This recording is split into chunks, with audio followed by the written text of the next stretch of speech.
என்று சொன்னால் பகவத் பக்தியா பாகவத பக்தியா என்று சொன்னால் பகவத் பக்தி வேண்டும், ஆனால் அது பாகவதர்களை முன்னிட்டு கொண்டே கண்டிப்பாக இருக்க வேண்டும் என்பதை அற்புதமாக தெரிவித்திருக்கிறாள்.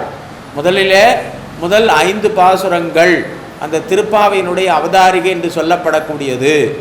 அடுத்து 6வது பாசுரம் தொடங்கி 15வது பாசுரம் வரைக்கும் அடியார்களை துயிலெழுப்பி கொண்டு போதல்.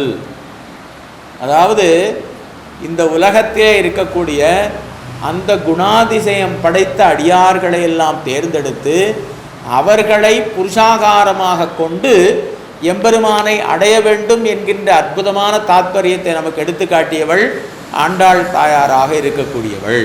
அதில் முதல் பாசுரத்திலே நீராட போதுவீர் போதுமினோ நேரிழையீர், அதாவது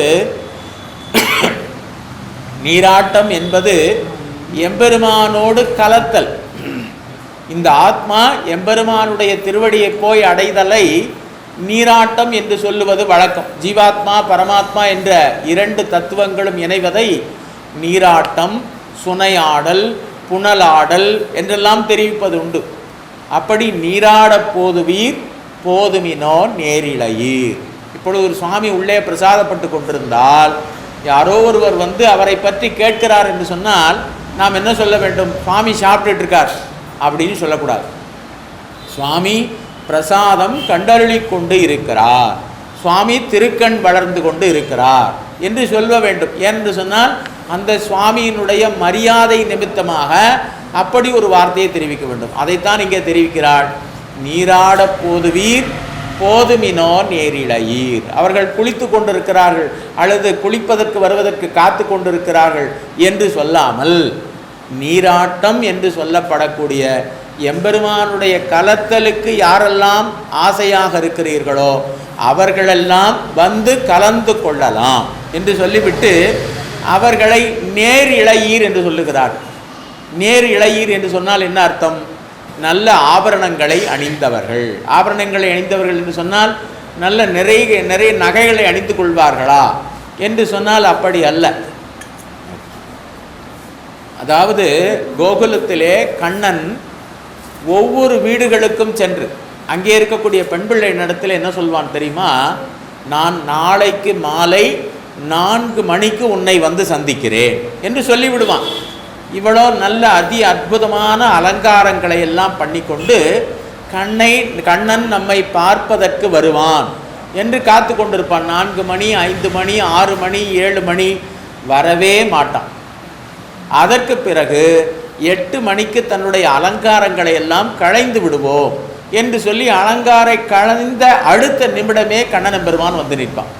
ஐயோ என்ன செய்வது, என்னுடைய ஆபரணங்களோடு கண்ணன் என்னை பார்க்கவில்லையே, ஆகையாலே இனிமேல் எந்த காலம் தொட்டும் நாம் அலங்காரங்களை எப்பொழுதும் களையக்கூடாது என்று சொல்லி 24 மணி நேரமும் 365 நாட்களும் அலங்கார போதைகளாக இருக்கக்கூடியவர்கள் கோபிமார்கள். அதனால்தான் ஆண்டாள் என்ன சொல்லுகிறாள்? நேர் இளையீர் என்று சொல்லுகிறார். அப்படியானால் கோபியர்களை நாம் தவறாக நினைக்கும்படியான ஒரு அர்த்தமாக இருக்குமே என்று சொன்னால், பொது வாழ்வில் நாம் நிறைய பேரை பார்த்துருக்கிறோம். ஆன்மீகத்திலே வரக்கூடியவர்கள் கொஞ்சம் பற்றில்லாமல் இருப்பார்கள். சுவாமி நீர் பஞ்சசம்ஸ்காரம் பண்ணி கொள்ளலாமே என்று கேட்டால், சுவாமி நான் ஒரு 60 வயது ரிட்டையர்ட் ஆன பிறகு என்னுடைய பெண் பிள்ளைகளை எல்லாம் திருமணம் முடித்து கொடுத்த பிறகு நான் வருகிறேனே என்று சொல்லுவது வழக்கம். அதாவது ஒரு ஊரில் குளம் வெட்டினார்கள். அப்படி அவர்கள் குளம் வெட்டினார்கள் என்பதற்காக மழை பெய்யுமா? அந்த ஊரிலே குளம் வெட்டினார்கள் என்பதற்கு மழை பெய்யாது. ஆனால் மழை பெய்யக்கூடிய காலங்களிலே குளம் என்கின்ற ஒன்று இருந்தால் அதிலே நீரை தேக்கி வைத்து நன்றாக விவசாயம் பண்ணிக்கொள்ளலாம். அதே போல நாம் எப்பொழுது எம்பெருமானை உணர்ந்தோமோ அப்பொழுதே பிரபக்தி சரணாகதி பண்ணிவிட வேண்டும். அவன் எந்த சமயத்தில் வேண்டுமானாலும் கண்ணனம்பெருமானைப் போல நமக்கு அருள் கொடுப்பதற்காக வரலாம். ஆகையால் நான் இந்த வயதிலே வருகிறேன் அந்த வயதிலே வருகிறேன் என்று சொல்லுவதை காட்டிலும் கோபியர்களைப் போல அவர்கள் சதா சர்வகாலமும் எப்படி அணிகலன்களோடு இருந்தார்கள், அதை போல சதா சர்வ காலமும் நாம் ஸ்வரூபத்தோடு இருக்க வேண்டும். எந்த நேரத்திலே எம்பெருமான் நமக்கு அருள் செய்வானோ தெரியாது என்பதைப் போல நாம் இருக்க வேண்டும் என்கின்ற நினைப்போடு இருந்த அந்த கோபியர்களை முன்னிட்டு கொண்டு எம்பெருமானிடத்திலே சரணாகதி அடைந்தாள். சரி, மற்ற ஆழ்வார்களை பார்க்கலாமே. இவள் பாகவத அனுகாரம் பண்ணினாள், தன்னை ஒரு கோபிகையாக நினைத்து கொண்டாள்.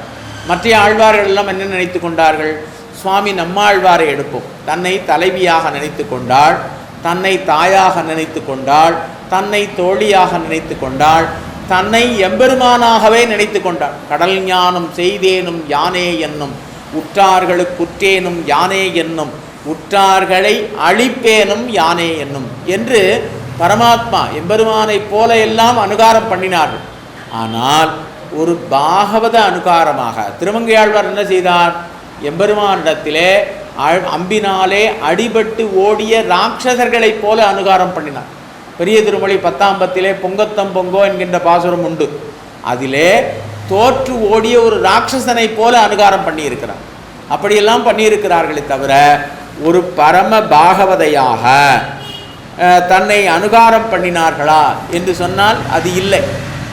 அதற்கு அடுத்தபடியாக ஆண்டாள் தாயாருக்கு திருப்பாவையில் 2வது வரியிலே, முதல் பாசுரத்திலே 2வது வரியிலே பாகவதர்களை அனுவர்த்தித்து போக வேண்டும் என்கின்ற எண்ணம் வந்தது. ஆனால் சுவாமி நம்மாழ்வார் திருமங்கையாழ்வாருக்கெல்லாம் எப்பொழுது வந்தது? தனிமா தெய்வ தளிரடிக்கில் புகுதலன்றி நனிமா கலவி இன்பமே நாளும் வாய்க்க நங்கட்கே என்று சொல்லி 8ஆம் பத்திலே வந்தது. பேராளன் பேரோதும் பெரியோரை ஒரு காலும் பிரிகிலேனே என்று 8ஆம் பத்திலே திருமங்கையாழ்வார் தெரிவித்தார். அப்படிப்பட்ட ஞானம் ஆண்டாளுக்கு முதல் பாசுரத்தினுடைய 2வது வரியிலே வந்தது என்று சொன்னால் அதை நாம் ஆண்டாள் தாயாருடைய பெருமையை சொல்லவும் வேண்டுமோ?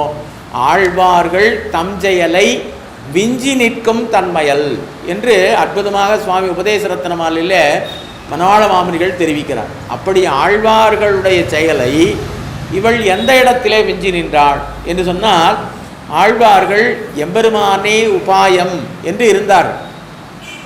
ஆனால் எம்பெருமான்